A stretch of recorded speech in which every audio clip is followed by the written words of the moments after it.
Bom, nesse vídeo eu quero falar com vocês sobre um conceito importante aí, da forma como o HTML e o CSS, por padrão, trabalham, né, com caixas e o conteúdo dessas caixas, tá?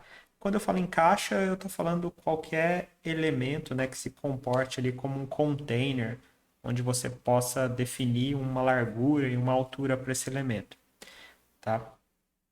No caso aqui, até vou dar um exemplo para vocês onde eu estou usando divs, que vão ser as nossas caixas. Tá? Eu quero mostrar para vocês como é esse comportamento, por que, que esse comportamento padrão aí, né, dos navegadores, na verdade, ele gera alguns problemas para a gente e como que a gente pode resolver esses problemas. Tá? Então, mostrando aqui para vocês, eu criei aqui uma paginazinha bem simples, onde eu tenho 4 elementos div, tá? Com o conteúdo caixa 1, caixa 2, caixa 3, caixa 4. E criei aqui um CSS, onde eu tenho algumas regras que se aplicam a todos os elementos div. E tenho algumas regras aqui, onde eu usei essa pseudoclasse chamada nthchild, né? Que ela aplica a regra ao elemento que está em determinada posição. Da mesma forma que na aula anterior a gente viu lá o first child, né, que aplica a regra ao primeiro elemento, ao primeiro filho, aqui a gente pode dizer qual a posição do filho no qual a gente quer aplicar o elemento. Aliás, aplicar a regra. Tá? Então aqui, por exemplo, nthchild 1 seria a mesma coisa que aquela regra first child, é o primeiro filho. Aqui eu vou aplicar uma regra ao segundo filho, ao terceiro filho e ao quarto filho. Tá? Então, o que eu estou fazendo aqui basicamente é dando uma cor diferente, uma cor de fundo, né, diferente para cada uma dessas caixas. E o resultado é esse aqui. Tá? 4 caixinhas aí lado a lado, a cada uma com uma cor diferente. Se vocês repetirem esse código, vocês vão ver que não vai estar exatamente assim, porque eu estou com um zoom aqui para facilitar a visualização de vocês. Esse, no meu caso, aqui é o tamanho original, tá? Mas eu vou dar um zoom aqui até 300 para ficar um pouquinho mais fácil de vocês enxergarem. Bom, pessoal, esse aqui é um layoutzinho bem simples, bem comum, tá? Onde eu tenho aí 4 colunas. Tá? Essas colunas, normalmente, né, os divs ficariam cada um em uma linha, mas para que eles estejam todos aí lado a lado, eu estou usando aqui a propriedade float, né, fazendo eles flutuarem à esquerda e dando aí uma largura, né, de 25% do tamanho total, né, que no caso seria o tamanho do body, para cada um. Alinhando o texto ao centro, colocando aqui o tamanho da linha um pouquinho maior, né, dar um aspecto melhor ali para as caixas. E basicamente é isso. Agora, o que eu quero mostrar para vocês aqui, que é um comportamento bem esquisito dos navegadores e como que a gente pode modificar esse comportamento. Tá? Normalmente, pessoal, para o navegador, a largura de um elemento, no caso esse widget 25% aqui, ela é dada pelo conteúdo do elemento, tá?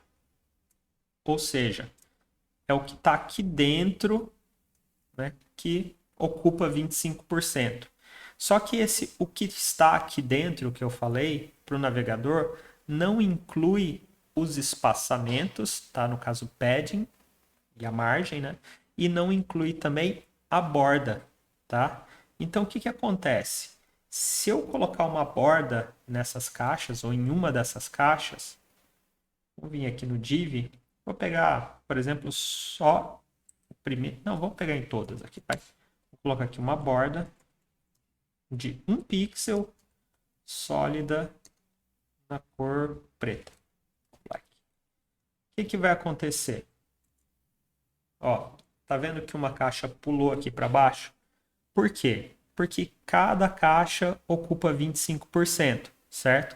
Mas, como eu falei para vocês, o navegador considera 25% o conteúdo não incluindo a borda.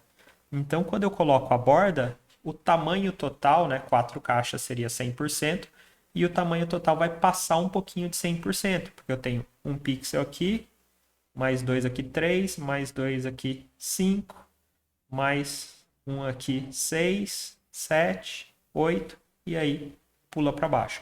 Então aqui seria 100% mais 8 pixels, tá? Isso aqui dá errado, tá? É um comportamento estranho, tá? É até meio inesperado, tá? Mas é a forma como os navegadores trabalham e sempre trabalharam. Mas a gente pode modificar esse comportamento para ficar um pouquinho mais simples, tá? De trabalhar com os nossos layouts. E como que a gente modifica isso? Dentro aqui do CSS, pessoal, eu vou vir aqui no div e vou aplicar uma propriedade chamada box sizing, tá? E aí eu tenho dois valores possíveis para essa propriedade. Uma delas é a border box e a outra é a content box. Content box, pessoal, é o comportamento padrão aí dos navegadores. É o que faz com que as bordas, né, os espaçamentos, quebrem aí os nossos layouts. Então, como que a gente faz para resolver? A gente troca esse comportamento para border box, tá? Vou salvar aqui. E, ó, agora voltou tudo para uma linha só. Por quê? Agora o navegador passou a considerar como a largura da minha caixa o conteúdo mais os espaçamentos e mais a borda, tá? Então, com isso, os 25% inclui tudo isso. Só não vai incluir a margem, tá? Se eu colocar uma margem aqui, vamos supor, eu coloco uma margem à direita aqui do primeiro elemento, um pixel, ainda assim, ó, coloquei a margem aqui e fez com que meu layout quebre. Mas se eu colocar um espaçamento do tipo padding, né, que seria o espaçamento interno, o espaçamento que fica do lado de dentro da borda, aí já não quebra. Por quê? Porque tudo até a borda faz parte desses 25%, tá? Então, basicamente isso talvez não seja revisão aí para muitos, né? É uma coisa nova, mas é uma coisa importante de vocês saberem, porque vocês vão ver eu usando essa regra aqui sempre que a gente for trabalhar com algum layout, e é bom que vocês tenham aí claro o porquê que a gente usa, tá? E quando a gente usa essa regra, normalmente a gente usa ela para todos os elementos. Então a gente vai aplicar ela em alguns seletores universais, assim, que se apliquem a todos, tá? Não é exatamente esse. Vou salvar aqui, vocês vão ver que o funcionamento tá legal, porque estou aplicando a todo mundo. Mas essa regra aqui, desse jeito, ela fica de fora alguns elementos, algumas pseudoclasses, algumas coisas assim. Então, depois a gente vai ver, quando a gente for olhar para CSS reset, né? Que é, o que seria o reset? É pegar as propriedades padrão do navegador aí, que variam às vezes até de um navegador para o outro. Por exemplo, o padrão de, vamos supor, de fonte para o Chrome é um, ou o padrão de margem para o Chrome é um, mas para o Edge ou para outros navegadores ou para o Safari é diferente. Então a gente faz um CSS reset, a gente limpa essas propriedades ou coloca todas elas para um valor, para um único valor comum entre todos os navegadores. E aí quando a gente for ver isso, a gente vê aonde aplicar esse box sizing, tá? De uma forma um pouquinho melhor.